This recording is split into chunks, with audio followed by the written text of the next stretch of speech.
Thank you for coming tonight. Can you hear me okay? Yes. Good.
Thank you. That is an old English tune. We know it for most of the year as Greensleeves. And it comes from the 1500s, the days of the Knights of the Round Table and all that in England. We roll it out at Christmas time, and we drop another set of words up on top of the melody, and we call it What Child Is This? So tonight I played for you What Child Is This? If you heard me play it a month ago, I played Greensleeves. Musicians like things like that because we only have to learn one piece of music. So tonight what we're going to do is we are going to visit the Celtic lands. That was England, obviously. And we will touch Ireland, Scotland, Wales, the other major Celtic lands. And we will also touch one that many of you have either forgotten about or don't know about, a wee little island that is Celtic heritage. I'm going to let you think on that one for a while. But this next song is neither really Celtic, and it's not Christmas. But I play it a lot at Christmas time just because I like the message. It was written by a man named Ralph McTell in England in about 1967, and it was about the poverty and such and the way that they were treating people in England back then. In 1967, and here we are in 2024, and the song could have been written last week, so it kind of fits well for this time of year. I guess just to think a little bit about things. He calls this song "The Streets of London."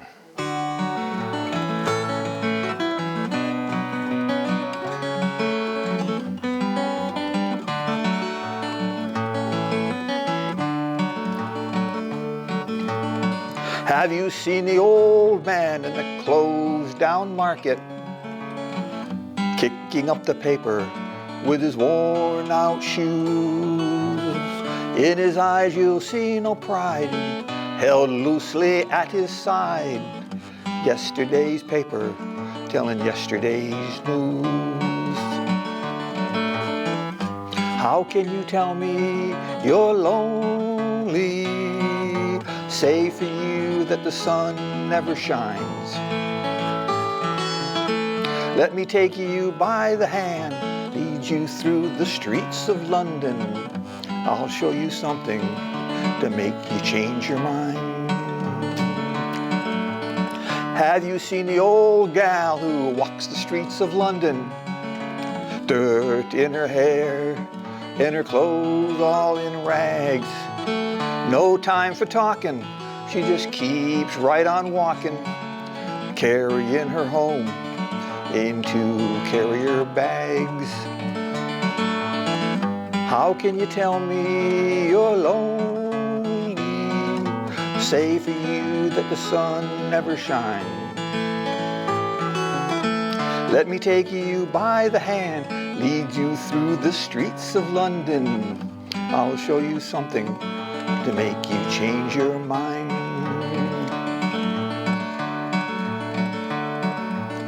In the all-night cafe at 11:15, same old man sitting there on his own, looking at the world over the rim of his teacup. Each tea lasts an hour, then he wanders home alone. Have you seen the old man outside the Seaman's Mission? His memory's fading like the ribbons that he wears.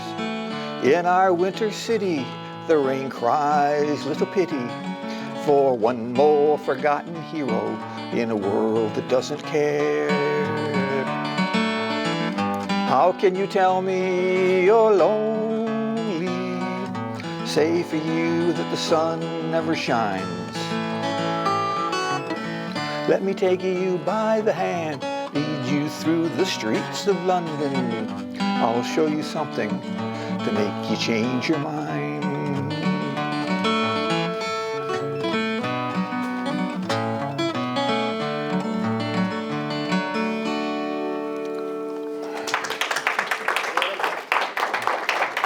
Thank you. Thank you, thank you, thank you.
Thank you, thank you, thank you. This one, the bones of this one are an old Tom Paxton song. Many of you remember the name Tom Paxton. He was a folk singer from the Greenwich Village days, came up with Bob Dylan and Peter, Paul, and Mary and all of those people. And Tom Paxton is 89 years old, and he's still touring.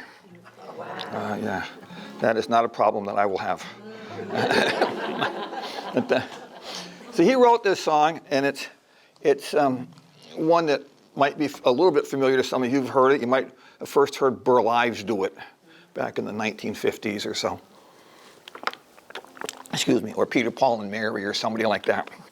But I have a couple of small grandsons, and I wanted a fun song for them for Christmas. So I took the Burl Ives song, or the Peter, Paul, and Mary song, or actually the Tom Paxton song, I suppose, and I changed it around a little bit, and I rewrote some of the verses. And so wherever Tom Paxton is tonight, I hope that he gives me permission for this, because it's a little too late. I'm going to do it anyway.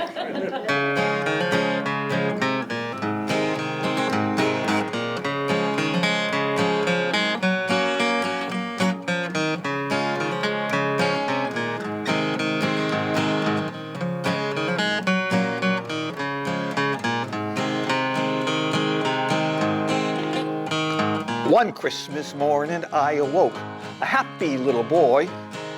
Found my father had for me a marvelous little toy. A wonder to behold it was, with many colors bright.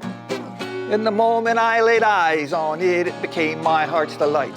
It went zip when it moved, and when it stopped, and it stood still.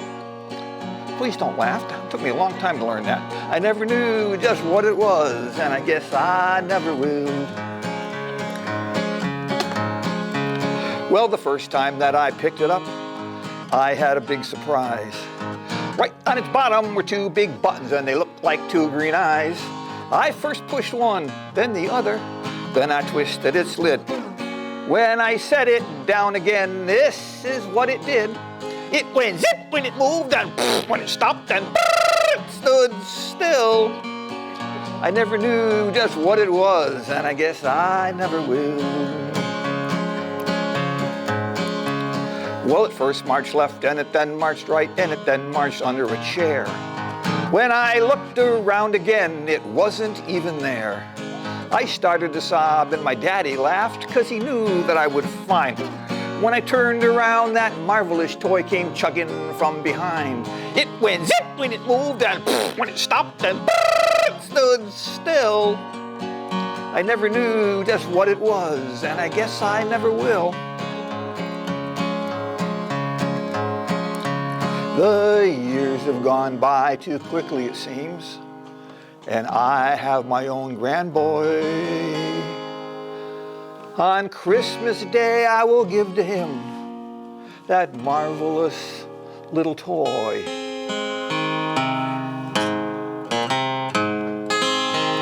His eyes will pop right out of his head, and he'll give a squeal of glee. Neither one of us knows just what it is, but he'll love it just like me, and it'll still go zip when it moved, when it stopped, it stood still. I never knew just what it was, and I guess I never will.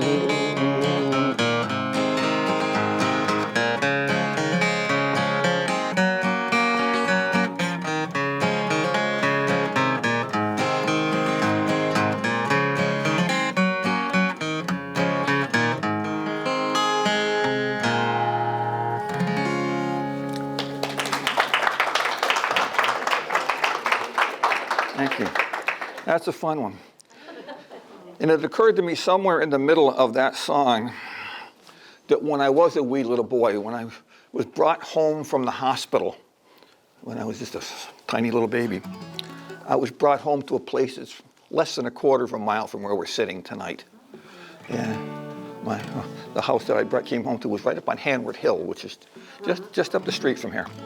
Yeah, and let's go to Ireland. Let us go to Ireland in 1851. In 1851 in Ireland, Michael Considine was born. Michael Considine was born in County Clare, Ireland, in a little village where the roads cross called Spansel Hill. Spansel Hill was a bit of a happening place in 1851, but it's not happening quite so much today. It's more like a place where there's a stone or a marker that says this is where Spansel Hill used to be. But as Michael was growing up in Spansel Hill, he realized, as so many other young men did back then, that there was little to no future for him in Ireland because of the potato famine and all the other things that were happening there. And if he was going to make something of himself in the world, he was going to need to go someplace else. So he got on a boat and came across the ocean into the port of Boston. He was in Boston for less than a year before realizing that there were a lot more young Irish lads looking for work in Boston than there was work for them, because they were coming over by the tens of thousands. The jobs just weren't keeping up with that. And if he was going to make something of himself in America, he would need to be someplace else. He had heard of the prosperity in California in the gold rush. So across the country he went, and he settled in San Francisco. Michael Considine spent the rest of his life in San Francisco, and Michael Considine died in San Francisco. In 1873, he was 22 years old when he died. History does not give us what Michael Considine died from.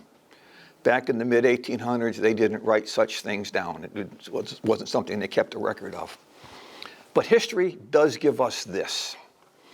When Michael Considine was dying, he knew that he was dying. Whatever he was dying of was taking him progressively. And he knew that he did not have long to live. And that made him very sad for a couple of reasons. The first and most obvious reason is that he was 22 years old and he knew that he was going to die, and that would make anybody sad. But secondly, and equally as more important, was he knew that he was never going to get back to his village in Ireland. See, when the immigrants came here, it was a measure of their success in America to gather enough money, enough resources to be able to go back to Ireland, go back to your family, go back to your village, and say, look at me. I got out of here and I went to America, and now I've got enough I can come back and I can see you. And these visits back were always accompanied by money for the family to help them. And Michael knew that he was never going to have that moment, and that made him sad as well. Not terribly long before he died, Michael had a very, very vivid dream one night. And in that dream, he went back to Ireland. And while he was there in the dream, he did all the things that he would have done had he been able to go there. He saw the house that he grew up in. He found his family. He found his friends. He even went off and found his old girlfriend.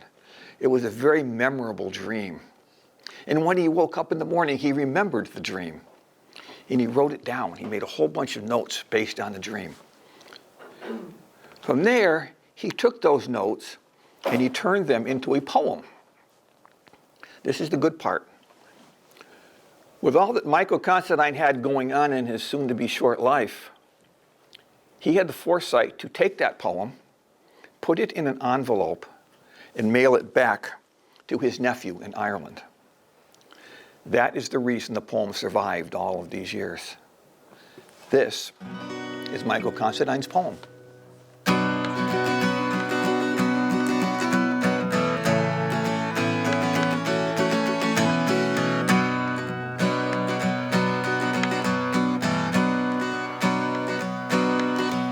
Last night, as I lay dreaming of pleasant days gone by, my mind was bent on rambling. To Erin's Isle I did fly. I stepped aboard a vision, and I sailed off with a will, till we gladly came to anchor at the cross on Spansel Hill. It being the 23rd of June, the day before the fair, Erin's sons and daughters, they were all assembled there. The young, the old, the stout and the bold, they came to sport and kill. It's a curious combination at the fair on Spansel Hill. I went to see my old home, as every stone could tell. The old boreen was just the same, the apple trees over the well. I miss my sister Ellen, my brothers Pat and Bill.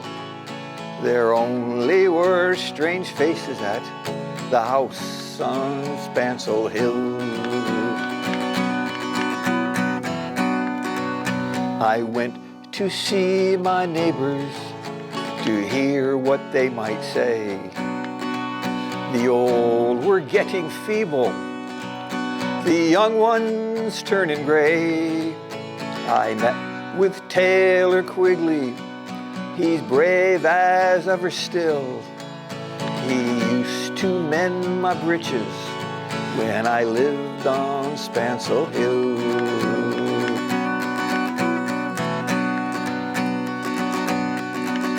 I took a flying visit to my first and only love. She's pure as any lily, she's gentle as a dove. She threw her arms around me, saying, Michael, I love you still. She's Mac the ranger's daughter, she's the pride of Spansel Hill.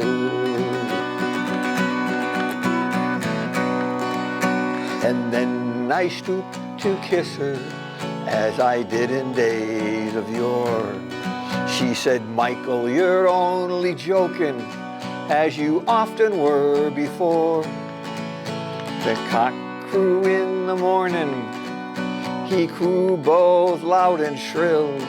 I awoke in California, far, far from Spansel Hill.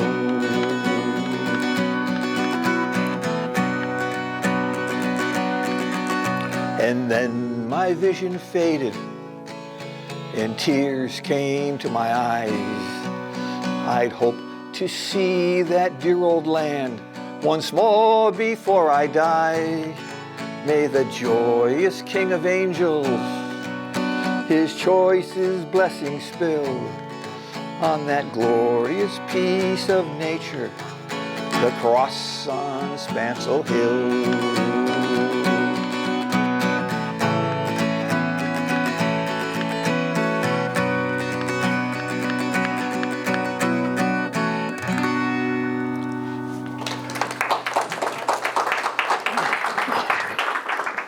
Thank you. Thank you.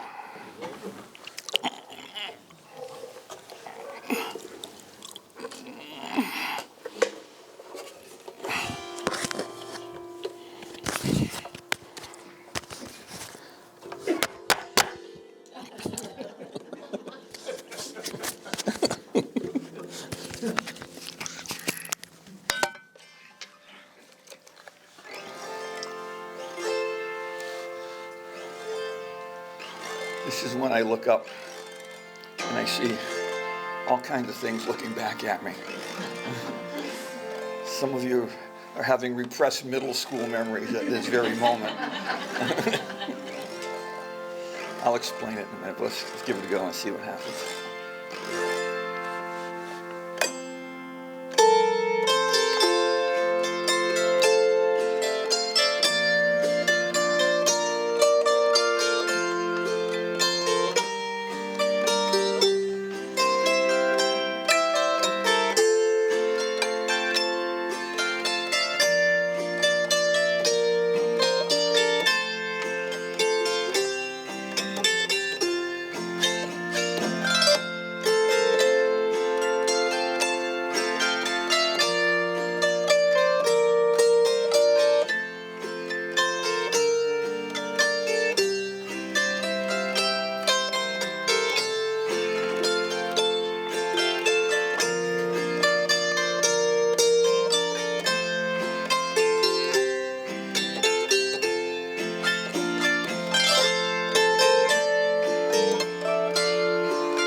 still going.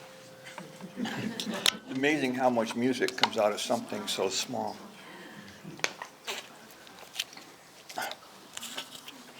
Does anybody know what this is? Is it an auto harp? It is an auto harp. Very good. Auto harps came to America around the turn of the 1900s, and they came from Switzerland as a zither. And they came to America, and the Oscar Schmidt Company down in New Jersey got a hold of them, and they were going to Americanize the instrument. The zithers had all these strings and such, but it didn't have any of this arrangement here. It just had the individual strings that you plucked, and there was a whole bunch of them. So the Oscar Schmidt Company came up with this arrangement here. And these buttons, each one of these buttons creates a different musical chord. Chord is just a grouping of notes. So every time I push down a button, I get a different chord. And it does that by muting out some of the strings. So every time I push down a button, some of the strings work and some of the strings don't work. So if I do this,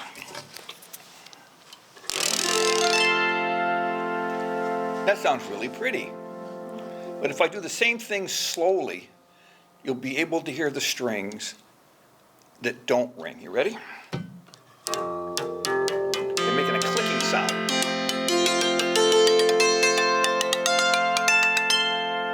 You can hear that. So you can hear that about half the strings ring and about half the strings don't ring.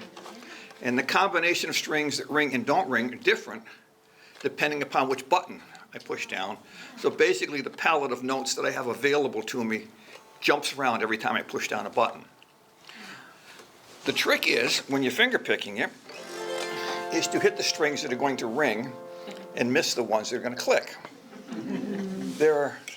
I will tell you that there are not a lot of people in the world that finger pick an auto harp, because it is a bit of a challenge. And I know I don't look that smart, but let's give it a go.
Sorry? The angels in heaven, that's what it sounds like. It does sound like the angels in heaven. And I will tell you this, since you mentioned that. If you notice when I play it, I tuck this behind my left ear. And I do that for two reasons. One is for stability. Yeah. But the second and more important reason is, as pretty as it sounds out there, I'm getting the vibration of the wood. So what I'm hearing up here is even prettier than what you're hearing. And when I play this, if you watch me carefully, you'll notice I'm giving away all my tricks. If you watch me carefully, you'll notice I never look at my right hand when I'm playing, when I'm picking the strings. Yeah. If you see me look down, I'm looking at my left hand to make sure I'm pushing the right button, because if I don't push the right button, it's going to be like a disaster. And the reason for that is the right hand part is rather complicated, and you can't think about it. You just have to do it. And I just have to trust my right hand to go play what I want it to play. Let us go to Wales. We talked about Wales. Wales is down the bottom left corner of England. This is a beautiful Welsh tune. It's called Ash Grove. Some of you may know it as Ash Grove. If you don't know it as Ash Grove, some of you will know it for a different reason. We talked about piggybacking way back in the beginning. The melody for Ash Grove has been piggybacked by just about every religion that you can find, and it's tucked into every hymnal that you'll ever pick up. I've never found one that doesn't have it in there someplace. It is in the Catholic hymnal in at least 3 places. This is Ash Grove.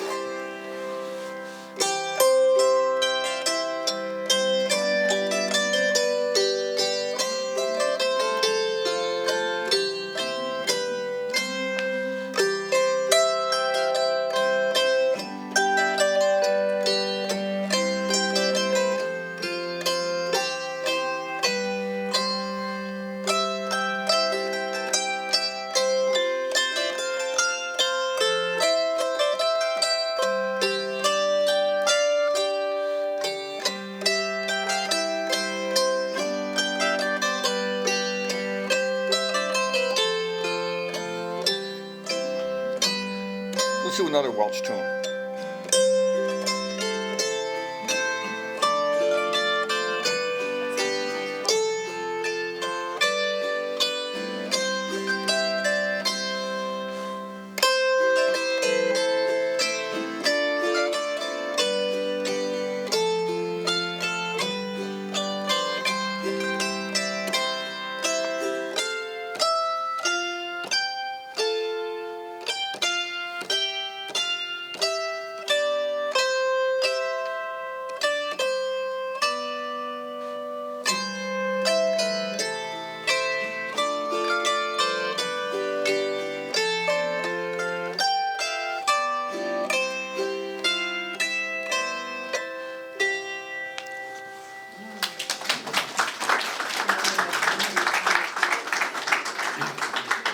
There are not a lot of Celtic Christmas songs.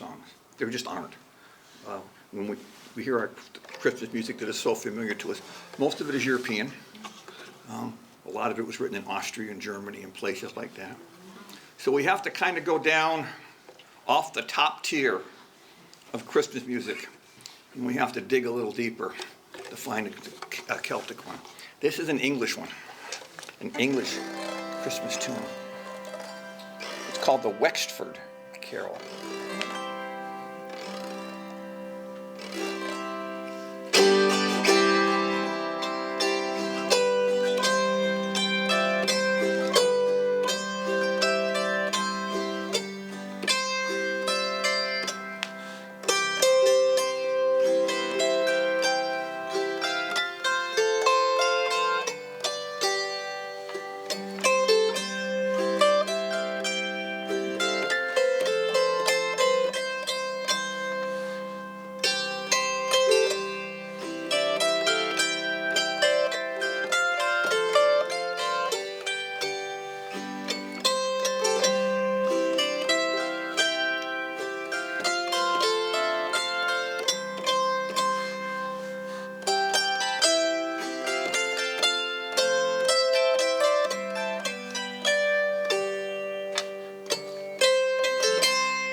Okay, so you've had about 30-something minutes to think about the little island.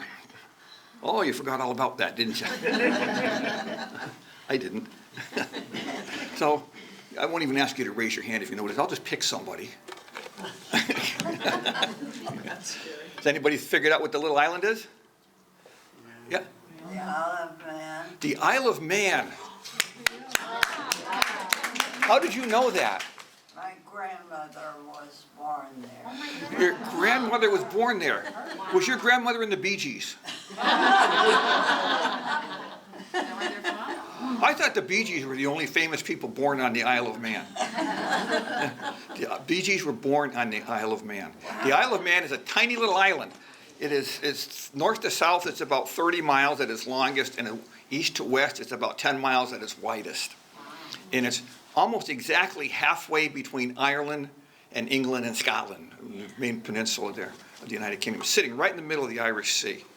It is a really cool place. I'd heard about it for years. This past September, I went to the Isle of Man to see it for myself. It is the coolest place. They were a British dependency, which means that in theory, they're under the big umbrella of Great Britain. In actuality, they don't want anything to do with them. They have their own language, they have their own currency, they have their own government, they have their own everything, and you can just leave us alone, we're fine by ourselves. The Isle of Man subsists because they've gotten really big in the world of offshore banking. Oh, wow. Yeah, so offshore banking in the Isle of Man, and there's a whole lot of money tucked away in the Isle of Man, and they're getting along just fine.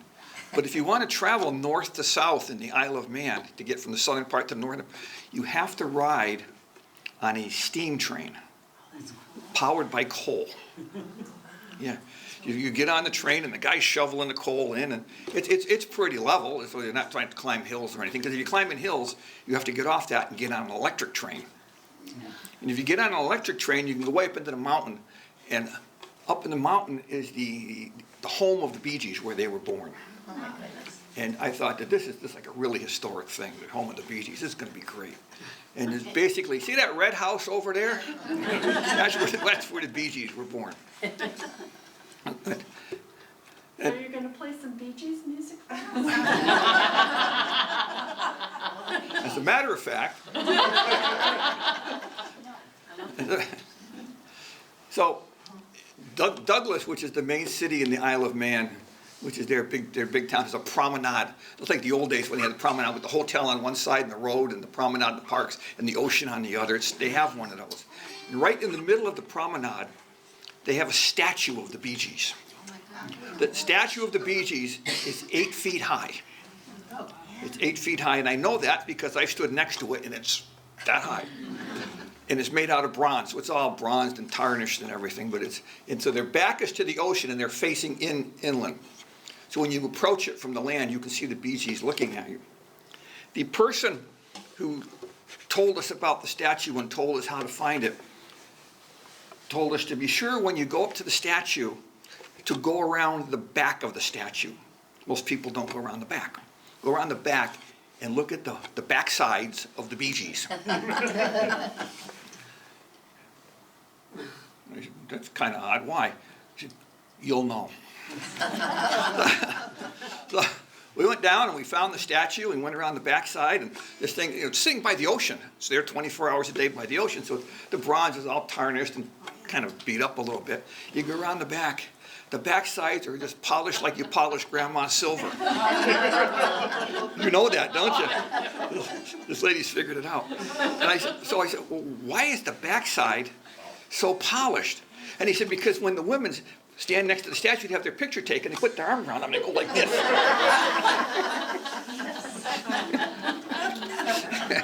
I would do that.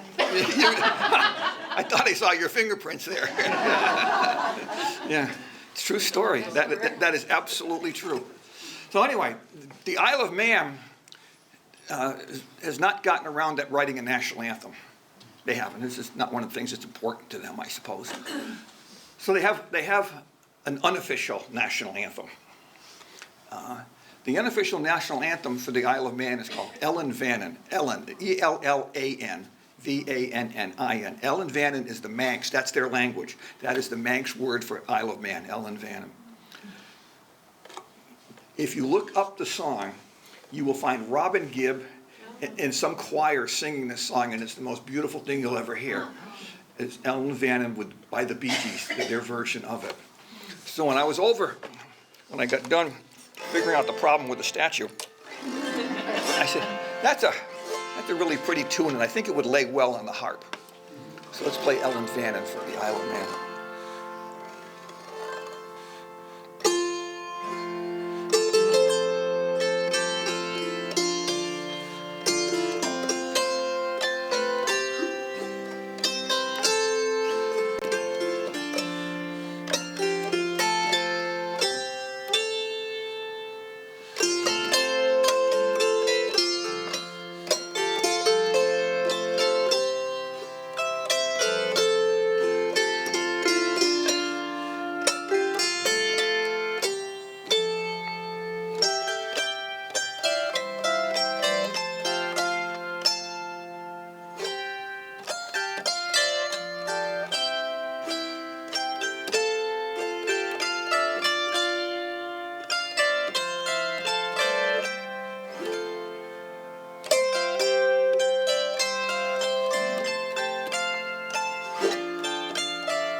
neat little place. I'm not sure that it's worth going from here to the Isle of Man, but if you're going to Ireland or England or Scotland, it's certainly worth the little side journey over there. It's, So I do that on the boat from one of those? you can. There's ferries from Great Britain and there's ferries from Belfast that go there. We flew from Dublin, and it's literally, you get on the plane and the plane takes off and you go up to about 2,000 feet and the plane comes down. And you don't have to worry about customs or immigration or any of that. You get to the Isle of Man, you get off the plane, you just wave, and then you come. It is really a cool little place.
I have been blessed in my life, and I can play many musical instruments, but this is the one that when the house is dark and quiet, this is the one that I play for me. And I promise you that before we're done tonight, I will pick it up and I will play it for you again. Yeah, that was good. Well, let us go. Let's go back to England. Let's go back to England. I'll play for you an English children's song. This goes back to somewhere in the 1600s. Very popular English children's song from back then. Every child learned it. It is called the Elfin Knight.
Who's going to be the brave one?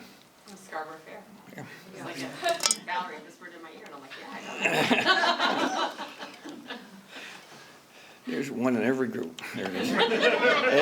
Every night there's one.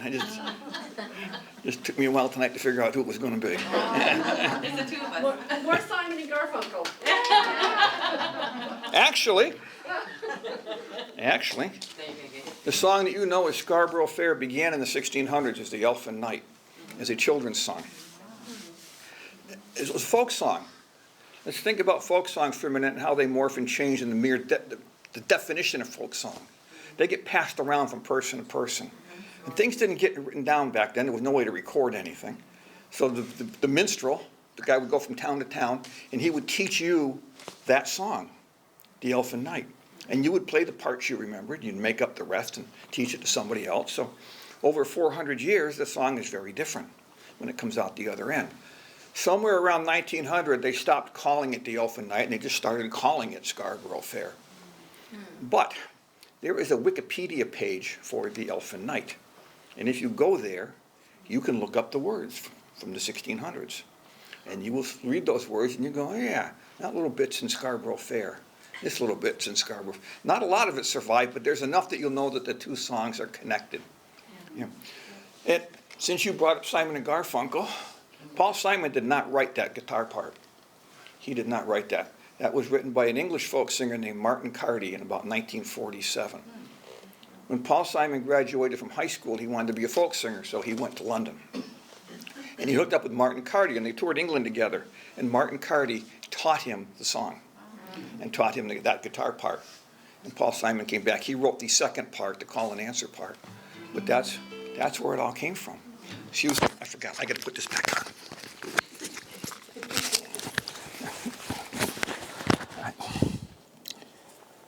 We're good now.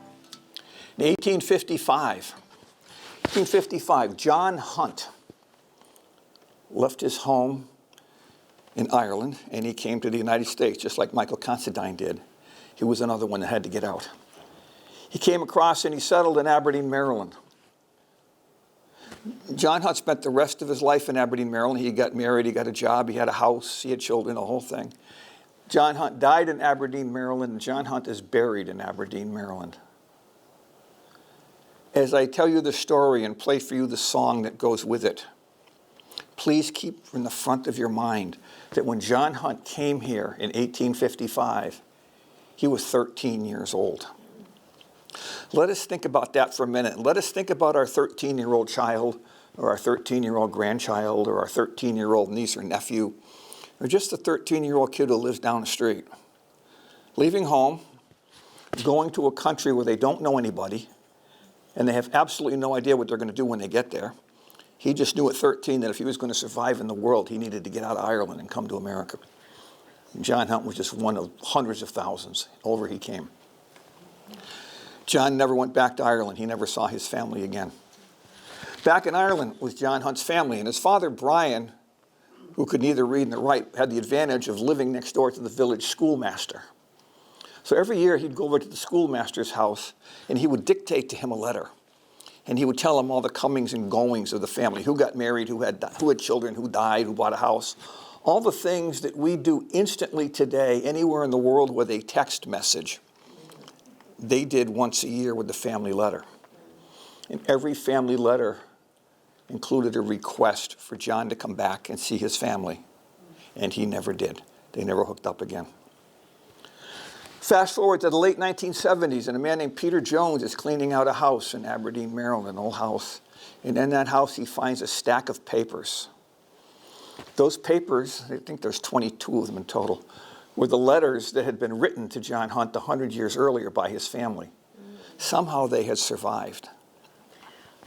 Peter Jones took those letters, and he laid them all out, figured out how they fit together chronologically, and he turned them into something that we know today is the Ballad of Kilkelly, Ireland, the story of the Hunt family.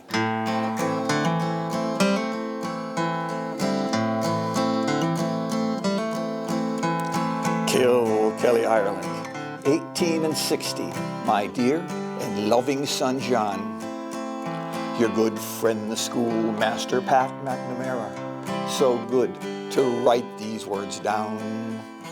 Your brothers have all gone to find work in England. The house is so empty and sad. The crop of potatoes is sorely infected, a third to a half of them bad. Your sister Bridget and Patrick O'Donnell are going to be married in June. Your mother says not to work on the railroad. Be sure and come on home soon.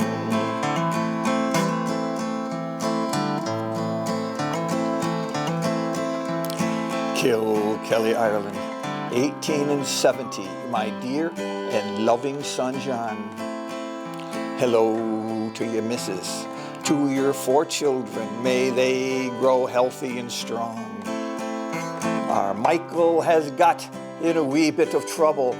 I don't think that he'll ever learn. Because of the dampness, there's no turf to speak of. We have nothing to burn. Bridget is happy and named a child for her. You know, she's got 6 of her own. You say you found work. You don't say what kind. When are you coming home?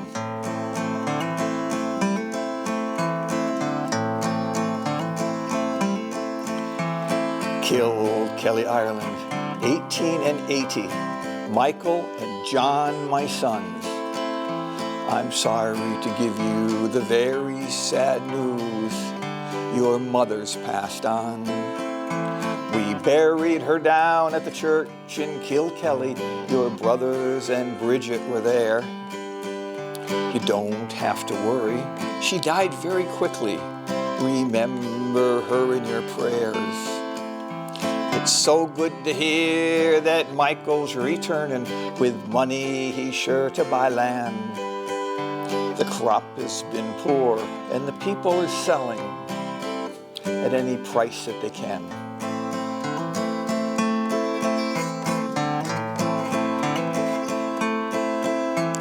Kilkelly, Ireland, 1890, my dear and loving son John. I suppose that I must be close on to 80. 30 years you've been gone. Because of all of the money you sent me, I'm still living out on my own. Michael has built himself a fine house. Bridget's daughters are grown. Thank you for sending your family picture. They're lovely young women and men. Why don't you think about coming to visit? A joy to see you again.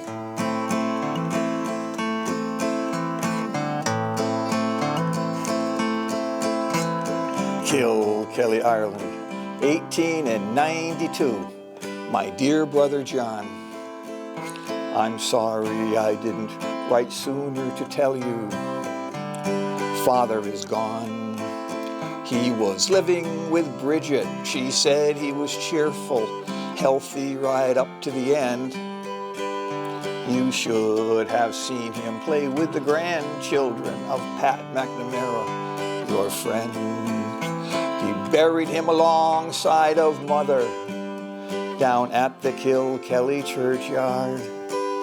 He was a strong and feisty old man, considering his life was so hard. It's funny the way he kept talking about you. He called for you at the end. Why don't you think about coming to visit? We'd all like to see you again.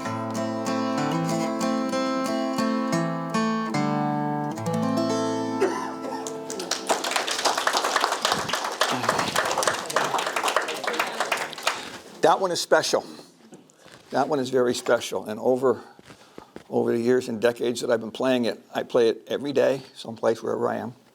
And I tell that story, and the song has attached itself to me in many, many ways. And I'll share a bit of that with you, but I will start by telling you that I have seen the letters. And I have transcribed the letters. Yeah, and a little bit of a challenge. It's in the language of the times, and the paper was yellow and folded and faded and smudged and all of those things. But the story is, it's 22 letters over the course of 30-ish years, jammed into a 6-minute song. It's a pretty good story.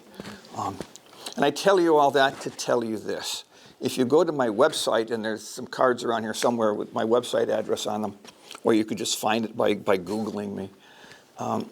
On my website, there is a page for Kilkelly, Ireland on the website. And if you go to that page, you will find the transcriptions of the first and last letter. They're on that page, so you can read the first one, the last one, and get a feeling or a flavor for the story and how it goes. If that fires up your curiosity, there's also a button on that page that you can push. It will pop up an email window all addressed to me, and all you have to do is tell me that you met me here in East Long Meadow. And I would be, my gift to you, my thanks to you for coming tonight would be to send you a PDF file of all 22 letters. And then you can have all the letters. That's a good thing. I have them for the purpose of sharing them. That's why I had access to them, so that I would share them. Over the years, I have sent them out. I couldn't even begin to tell you how many times. I probably sent them out 15 or 20 times this week. Yeah. I hear from people all over the world. If you Google Kilkelly letters, you will find me, because that's pretty much the source for the letters. And because of that, I hear from people all over the world. I will share with you one of those stories. This was around 2004-ish. I got an email one afternoon from a man who lives down outside of Atlantic City, New Jersey. There's between New Jersey and Delaware. Delaware. There's some small little towns, and it was one of those towns down in there. And he had Googled Kilkelly letters, and he found me, and I sent him the file of letters. Do you remember the part of the song about brother Michael, who went off and got in trouble and then came back and bought a house? And Michael had a pretty prominent role in the song. This man in New Jersey is Michael Hunt's great-great-grandson. The Hunt family, the Hunt family knew of the song. They knew the song was based on the letters. They did not know that the letters existed in any form. So I was able to give the Hunt family the letters. Yeah, and he and I corresponded back and forth for a while. Sadly, COVID took him from us in 2020. But the story that I told you in the beginning about John Hunt and how he came to America came from him. That is their family version of the story, so if it's good enough for the family, it's certainly good enough for me to share with you. And it's a powerful thing, and I would, if you do it, I would suggest that you block out some time, get a big cup of tea and a box of Kleenex, and you'll be fine. I've played that song, I couldn't even begin to tell you how many times, but I've played it in rooms packed with Irish grandmothers. I have played it in South Boston in rooms packed with Irish grandmothers. And that's a whole other experience to look up and watch that when you're playing the song.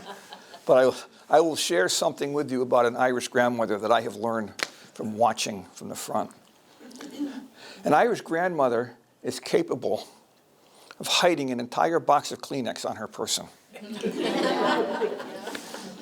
I will play this song, and we'll get to about the third verse, and we're digging down here, and we're digging up here, and we're passing Kleenex back. Sometimes it's a wee bit hard for me to not sit in the front and start laughing at what's going on in front of me in the middle of this very, very sad song.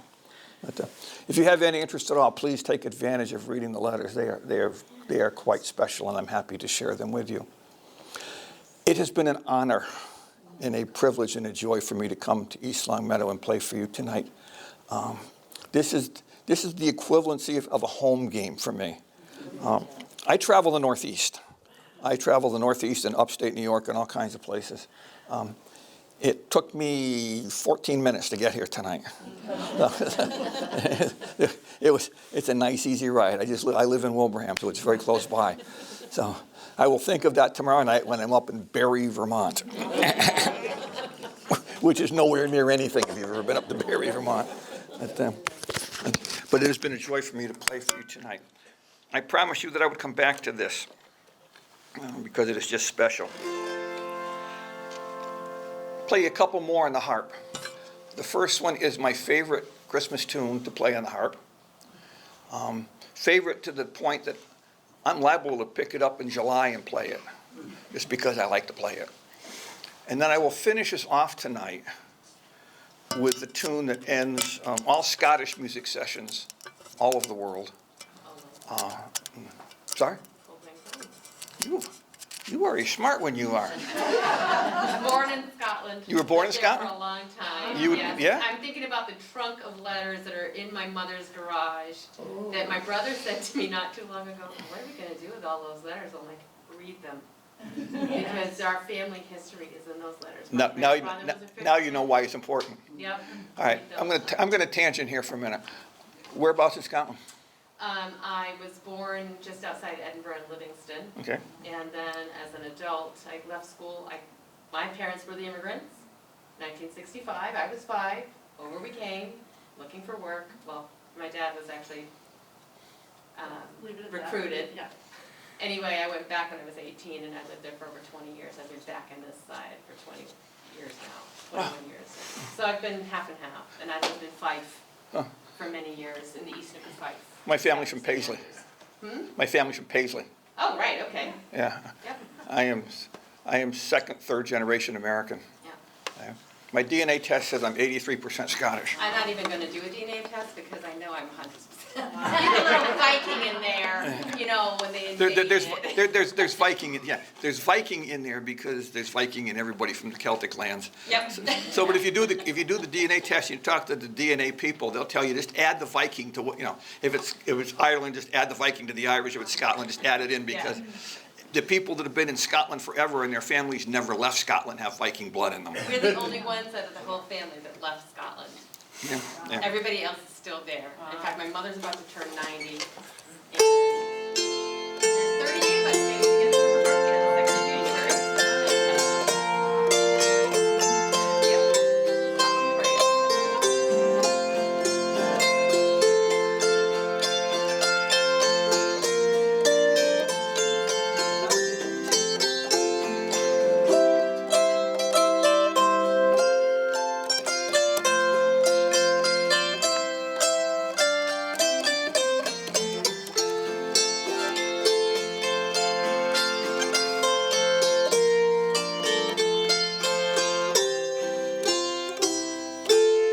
It's for you.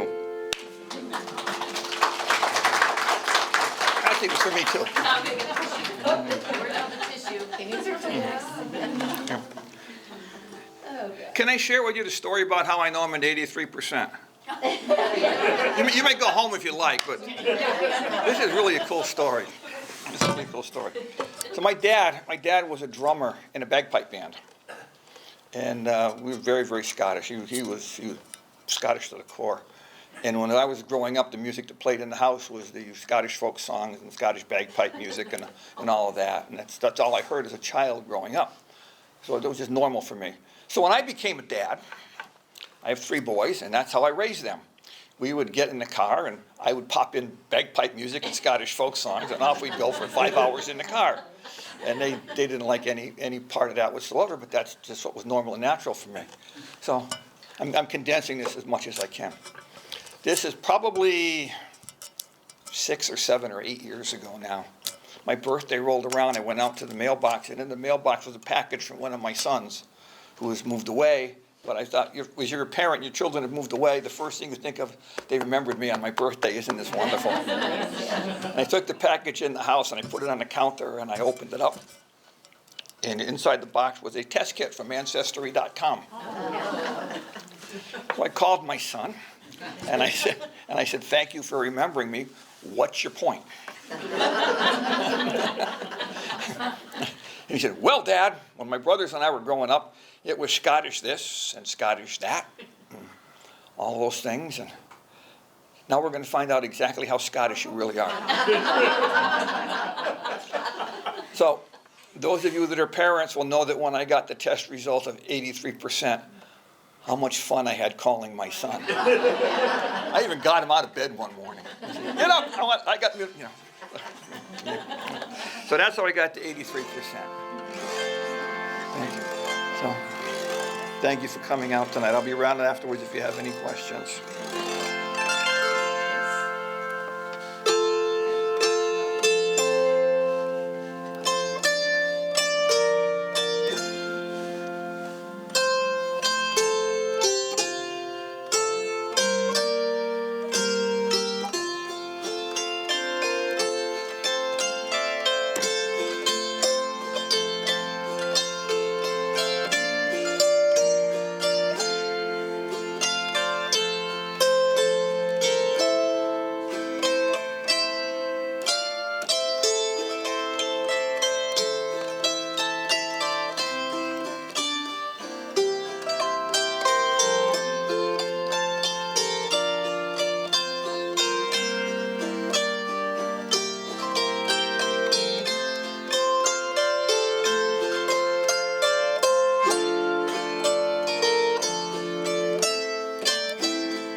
Thank you, Maura.